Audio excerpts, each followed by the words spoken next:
بسم الله الرحمن الرحيم. السلام عليكم ورحمة الله وبركاته. هلا حبايبي، شلونكم؟ شخباركم؟ ورجعنا لكم فيديو جديد. اليوم راح اقدم لكم تحلية بسيطة. عندنا المكونات: قلاص طحين وقلاص مي، خاشوقتين زيت، خاشوقة شاي فانيلا، رشة ملح. راح نضيفهن على النار ونخليهن يفورن شوية.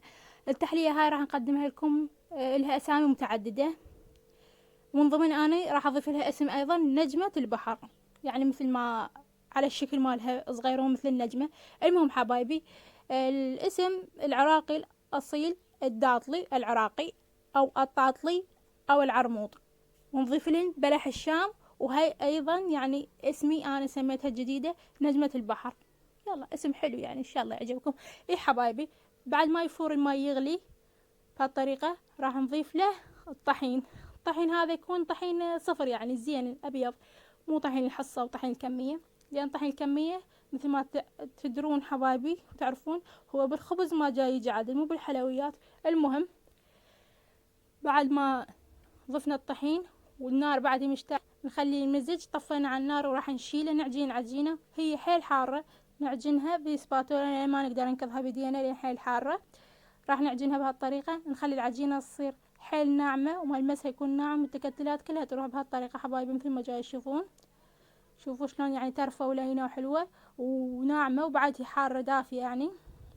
هسه راح نسوي القمع مالنا او الفورمة. عندنا بطل مال زيت غاسلينه ومنظفينه، بعد ما فرغناه من الزيت يعني كان بقدر من الزيت قليل، غسلناه ونظفناه وقصيناه بهالطريقة مثل ما جاي يشوفون هاي قصته. وراح نخلي العجينة بيها ونضغط. اللي عنده فورمة بعد افضل طبعا، شيء اكيد راح يسوي الاشكال تعجبه، بس احنا ما متوفر عندنا فورمة. ايش سوينا؟ ردنا نسويها على الحلاوة ونجربها وياكم.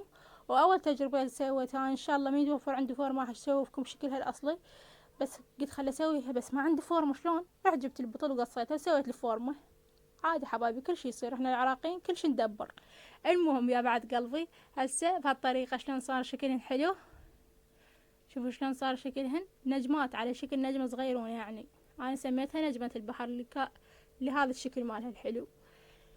المهم يا بعد قلبي، هسه عندنا احنا الزيت، احنا قلينا قسم، خلينا قسم بالشيرة او السيرام او القطر، كيفكم اي اسم تحبون يسموه، او العسل. احنا ماشي عندنا نسميه الشيرة. بهالطريقة شوف شلون صار شكلهن حلو ومقرمش ومقسبات يعني بمعنى الكلمة، ولونهن حلو. انا بهالطريقة قليتهن وغطيتهن بالشيرة وطلعتهن. اضيفن كل ما اطلع من طاوة اضيفن قدر بيها يعني بالطاوة والمقلاة. يكون السيروم او القطر او الشيرة يكون عندكم بارد وثقيل، مسوينه مسبقا. انا مجهزة عندي كمية وضامتها بالثلاجة، كل ما اريد استخدم من عندها اطلع يعني. بهالطريقة حبايبي نطلع يعني مو شرط اترس الطاوة زيتاني، اقلع يعني على قد، اقلع على قد اللي اريده، واطلع من عندهن وحدة وحدة واحطهن شو اسمه بهالطريقة مثل ما جاي تشوفون. بعد ما قليت كمية حتى جاي اكو فتات جاي يطيح فيظل اسود، ما عليه، ما انا ما مبسطة بيهن ولا راح ابيع عنهن ولا هاي، راح سويتهن يعني الي وعائلتي.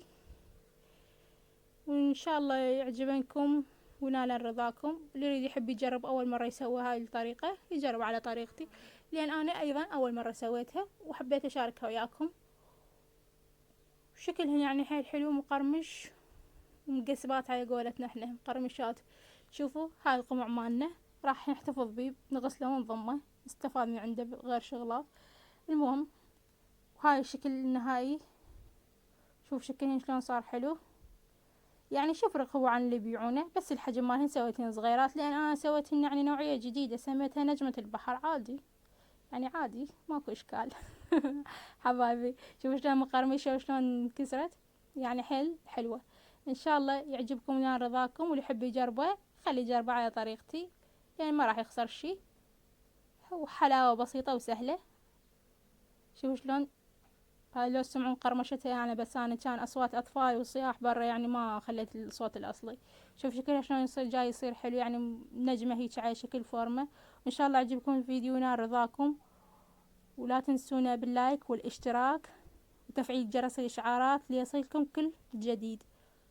ومع الف سلامة حبايبي، الى اللقاء.